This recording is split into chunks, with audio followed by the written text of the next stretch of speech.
8h32, vous êtes bien sur RMC et BFM TV. Bonjour Olivier Faure. Bonjour Apolline de Malherbe. Vous êtes le premier secrétaire du Parti Socialiste. C'est quoi être français ? C'est quoi être français ? Pour vous, c'est quoi être français ? C'est tout simplement d'abord de vivre en France. C'est ensuite partager un projet. Et quelles que soient ses origines, sa religion, sa couleur de peau, la France, ça reste un projet. Et depuis la Révolution française, ce sont aussi des valeurs essentielles qui sont rappelées au front de nos mairies, de nos écoles. Liberté, égalité, fraternité, auxquelles nous avons rajouté la laïcité. Et donc, ce projet partagé, il permet à des gens qui ont une histoire qui peut plonger ses racines à des milliers de kilomètres de Paris, de venir consolider ce que nous sommes. L'identité nationale, ça n'est pas une identité figée. Nous sommes tous, même personnellement, appelés à modifier cette identité chaque jour, en fonction de nos histoires respectives, en fonction de nos apports, en fonction de tout ce que nous vivons. Et donc, plutôt que d'avoir cette vision passéiste, un peu rance, disons les choses, moi je souhaite que nous puissions avoir au moins Ça veut dire quoi une vision passéiste ? On va y revenir. J'ai bien compris que dès le début, avoir cette idée que... C'est quoi l'idée rance et conservatrice ? Ce serait laquelle ? Ce serait quelle vision de cette idée que identité la France, ou du fait d'être français ? Cette espèce de rengaine sur une France qui serait blanche, catholique, etc. La France, ça n'est pas ça. La France est un pays qui est un pays métissé. Mais qui dit ça aujourd'hui ? Écoutez, je pense qu'à votre micro, est-ce que vous estimez... Bruno Retailleau, Gérald Darmanin et toute une série de gens qui aujourd'hui cherchent à plaider un espèce de retour à des sources fantasmées, ça existe. Les deux dont vous parlez sont membres du gouvernement. Oui, absolument. Un gouvernement que vous n'avez pas censuré. Olivier Faure, vous allez jusqu'à dire... Budget. On va y revenir, mais vous dites quand même ce matin que Bruno Retailleau ou Gérald Darmanin ont une vision d'une France qui serait une France blanche et catholique. Ils ont une vision figée de ce qu'est notre pays, avec cette idée qu'il faudrait revenir à des sources fantasmées de ce qu'aurait été la France, un âge d'or mythique et auquel il faudrait revenir. La vérité, c'est que tous les pays, et c'est valable pour le nôtre comme pour tous les autres, il évolue. Et la France, je le répète, est aujourd'hui un pays qui est un pays métissé, pluriculturel, plurireligieux et qui aujourd'hui plonge ses racines à la fois dans son histoire, mais aussi dans les apports successifs migratoires. Est-ce qu'il faut changer les règles ? Et d'abord, est-ce qu'il faut en débattre ? Quand je vous entends et que vous avez l'air de dire que les choses peuvent évoluer et qu'elles ont évolué d'ailleurs au fil du temps, vous considérez-vous que le débat qui est en train de s'installer, et c'est pour ça évidemment que je vous pose la question, est finalement salutaire, le fait qu'il y ait un débat, vous dites pourquoi pas, c'est bien ? Moi, ce que je crois, c'est que en 2008-2009, Nicolas Sarkozy avait déjà posé le débat sur l'identité de la France. Et qu'à l'époque, la gauche avait considéré que c'était un piège. C'était un piège, c'est vrai. Mais moi, je crois que parfois, il faut prendre son risque et plutôt que de laisser la place vide, qui est ensuite immédiatement occupée par la droite et par l'extrême droite, il faut que la gauche puisse parler fort de ce qu'elle pense être l'identité du pays. Vous prendrez votre part dans ce débat, mais jusqu'où ? Je ne sais pas quelle forme il prendra. Ce que je dis simplement, c'est qu'on ne peut pas considérer à tout moment que, en fuyant le débat, on consolide ses positions. Je crois au contraire que parfois, il faut affronter frontalement les positions de la droite et de l'extrême droite et rappeler que la France, c'est la Révolution française, que c'est le Conseil national de la résistance, que c'est la décolonisation, que c'est aussi la construction européenne et que c'est ça qui forge aujourd'hui notre identité et qu'on n'est pas obligé de toujours considérer que comme le débat est piégé, il faut le fuir. Moi, je ne veux pas fuir, je veux au contraire affronter, me confronter à ce que la droite et l'extrême droite portent aujourd'hui. Affronter le débat, en débattre, mais jusqu'où ? C'est-à-dire, est-ce que aujourd'hui vous estimez qu'il faudrait restreindre le droit du sol ? Non, pas du tout. Pas du tout. Pas du tout. En aucune manière. Mais justement, si on parle d'identité de la France, pardon, mais enfin, ça fait 5 siècles que le droit du sol, bien avant même la Révolution française, était déjà la règle. Et tout donc, à fait. Depuis 1515 même, pour être tout à fait précis. Voilà, exactement.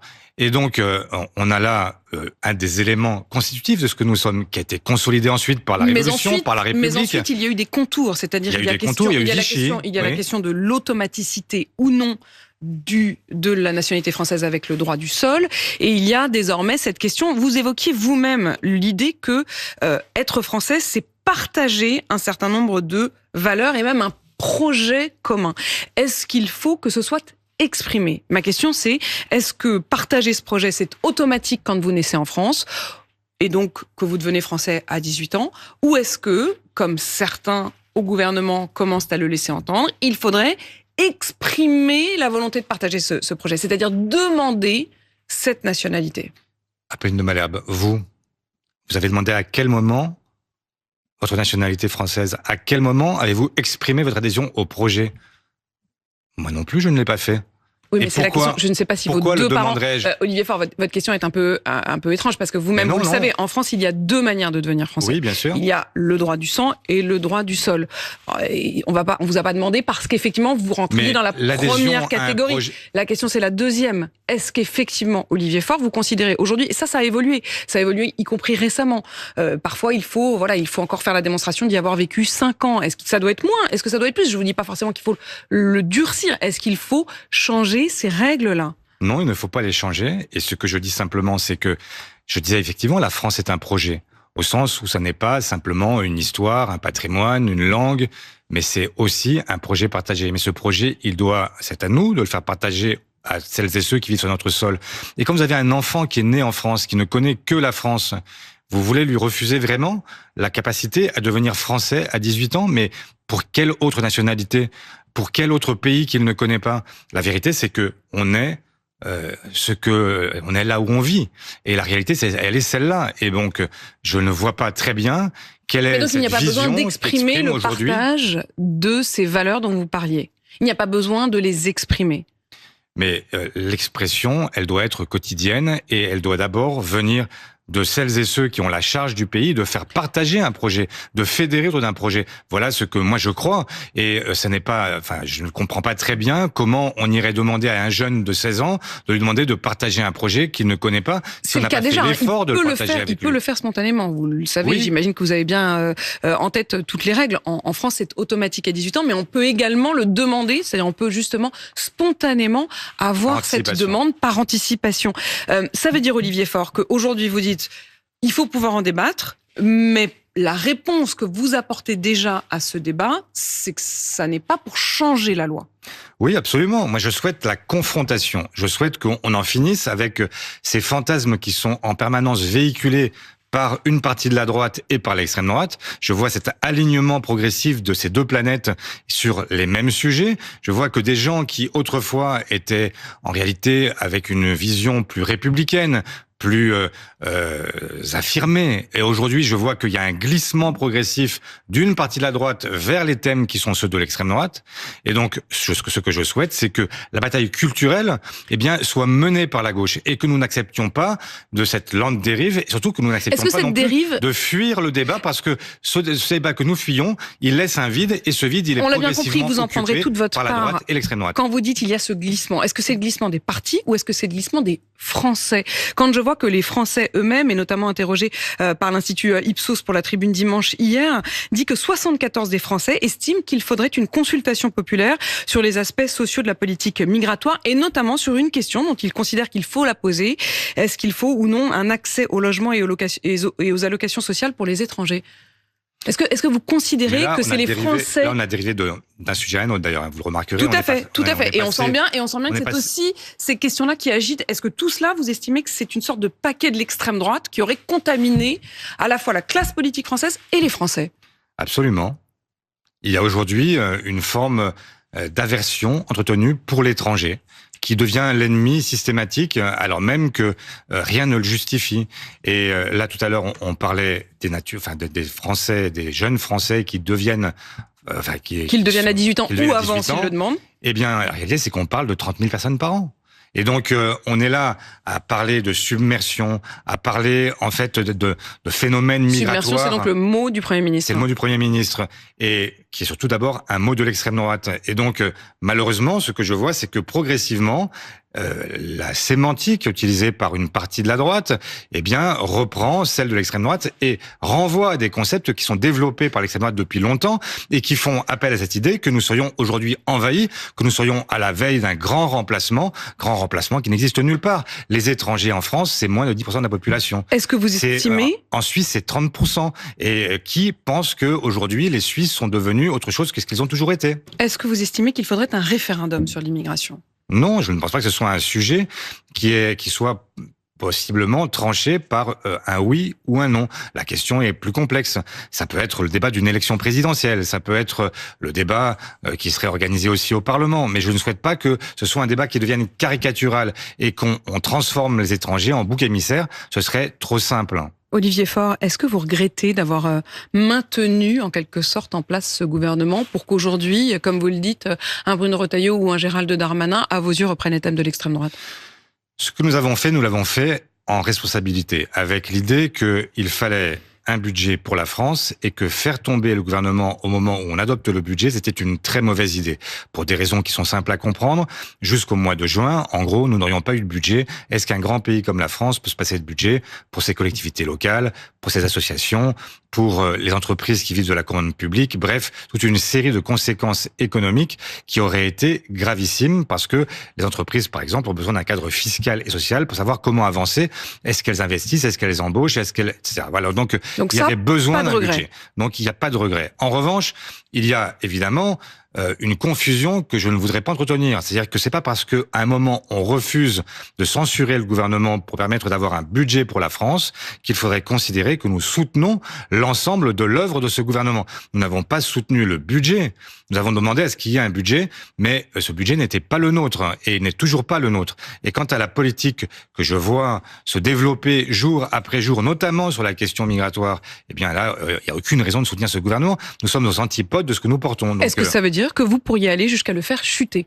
Ça veut dire que le 19 février prochain, eh bien, il y aura ce qu'on appelle un 49.2, une motion de censure spontanée, donc qui ne répond pas à un 49.3, mais qui portera notamment sur toutes les questions qui n'ont pas été traitées jusqu'ici et qui méritent de l'être, parce que nous avons une vision différente de ce qu'est le pays, de ce qu'est son avenir, et de la concorde à créer entre les Françaises et les Français, et donc nous irons effectivement à la censure. C'est une censure pour du beurre. Pourquoi pour du beurre ? C'est une censure pour du beurre. Vous savez très bien qu'elle n'a aucune chance de passer. Mais pas moins que celle qui a été proposée par les Insoumis. Et d'ailleurs, l'auriez-vous déposée si vous aviez un doute ? J'en crois les propos de François Hollande lui-même, qui, jusqu'à preuve du contraire, est quand même membre de votre parti, de vos rangs, et qui dit qu'en fait, cette censure du 49.2 que vous déposerez dans quelques jours n'a pas vocation à censurer pour de vrai. Ça, c'est François Hollande qui le dit pour lui-même. Je pense que lui n'a pas envie de la voter. Mais moi, ce que je sais, c'est qu'il y a eu une décision à la fois du parti et du groupe, et que la décision était très claire. C'est-à-dire qu'on ne censure pas au moment du budget pour laisser un budget à la France.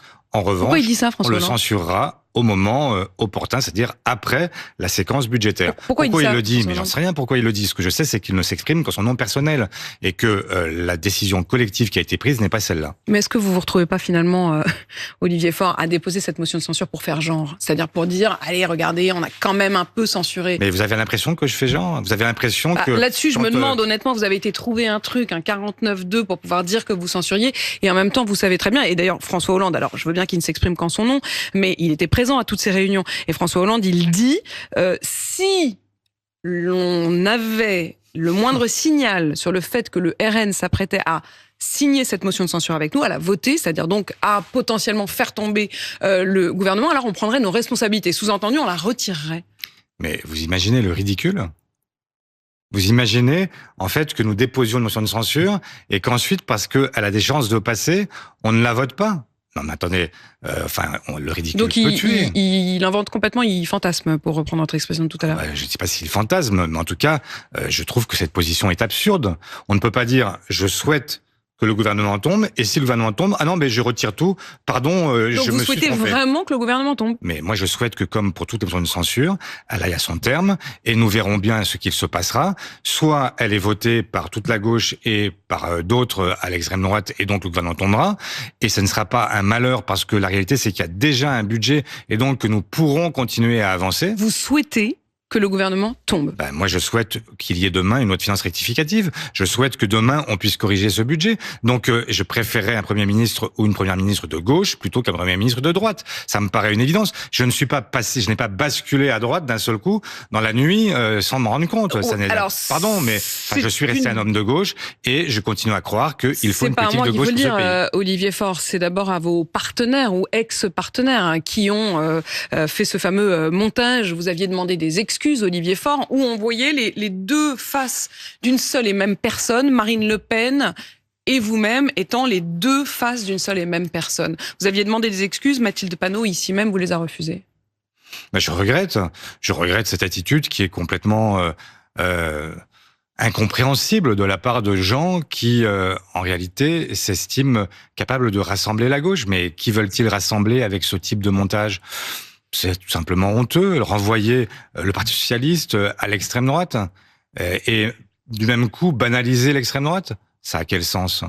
Bon, ils l'ont retiré subrepticement, ce qui prouve qu'ils n'étaient pas forcément très à l'aise avec leurs propres gestes. Mais franchement, il y a des moments où on se demande ce qui peut traverser leur esprit. Est-ce qu'aujourd'hui, vous dites LFI et le PS, c'est fini ? Je dis que moi, je continue à considérer qu'il faut rassembler l'ensemble de la gauche, mais il y a aujourd'hui des gens... je distingue les électeurs de la France Insoumise, qui sont des gens parfaitement, des gens avec qui je suis parfaitement à l'aise, des gens avec qui je discute chaque semaine, des gens qui parfois ne comprennent même pas celui avec lequel ils ont pourtant parti lié. Je pense à Jean-Luc Mélenchon. Et puis, en même temps, il y a parfois leurs dirigeants, Jean-Luc Mélenchon, de dérapage en dérapage, une partie des siens qui deviennent incompréhensibles, illisibles, parce que qui pense-t-il convaincre par ce type de comportement et comment peuvent-ils penser gagner un jour une élection quelconque en divisant systématiquement la gauche ? Ça veut dire que pour vous, aujourd'hui, LFI ne peut plus gagner les élections. Mais je pense que aujourd'hui, LFI fait la démonstration que, en s'isolant jour après jour, en découpant la gauche en petits morceaux, ils ne peuvent pas gagner. Et moi, ce que je souhaite du plus profond de moi-même, c'est évidemment d'éviter une catastrophe absolue que serait la victoire de l'extrême droite en 2027 ou avant, si le chef de l'État devait démissionner. Et donc, ça suppose non pas de chercher à découper en rondelles la gauche, mais au contraire, à faire en sorte qu'elle puisse se rassembler. Est-ce que ça veut dire qu'au moment où on se parle, vous souhaitez toujours, vous espérez toujours avoir un candidat commun LFI-PS pour 2027 ?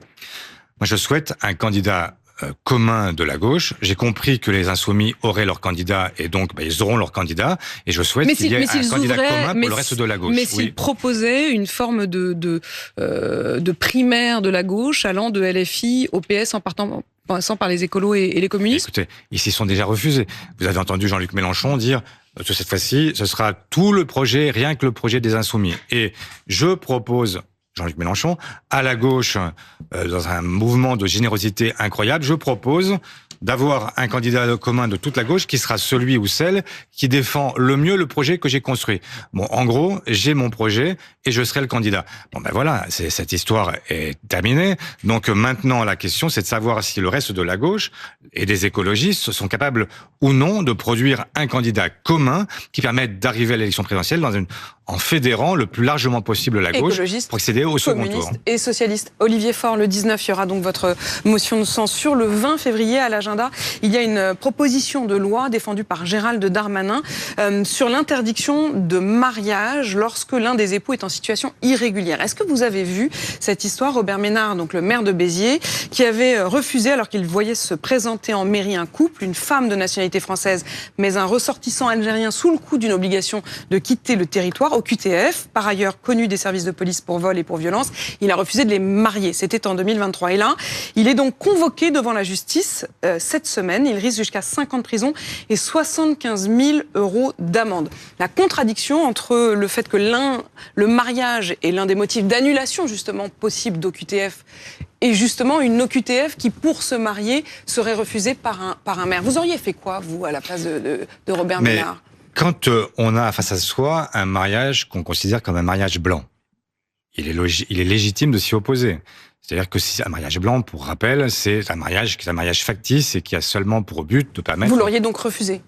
Si il y a la preuve qu'on est face à un mariage blanc, la logique, c'est effectivement de s'y opposer. Là, la question, c'est pas le mariage blanc. On ne sait pas si l'amour était sincère. Précisément. La question, c'est l'OQTF. C'est là où je voulais en venir. C'est là où je voulais en venir. C'est que si c'est un mariage qui est un mariage blanc, c'est-à-dire si les gens ne se connaissent pas, s'ils n'ont aucune vie commune qui précède le mariage, si à l'évidence personne ne les a jamais vus ensemble, il faut s'y opposer. Parce que là, l'OQTF à vos yeux n'est pas en soi. Mais l'OQTF en soi n'est pas, ça veut pas dire que les gens ne s'aiment pas. Peut-être que ces gens vivaient ensemble depuis 5 ans, 10 ans, et que ils avaient des liens tels que le mariage se justifiait pleinement. Et donc, ce qu'il faut rechercher, ça n'est pas de savoir s'il y a une OQTF, c'est de savoir si les gens ont véritablement des liens qui font d'eux un couple, voilà, exactement. Merci Olivier Faure, premier secrétaire du Parti socialiste et député de Seine-et-Marne, d'être venu ce matin. Il est 8h52 et vous êtes bien sur RMC et BFM TV.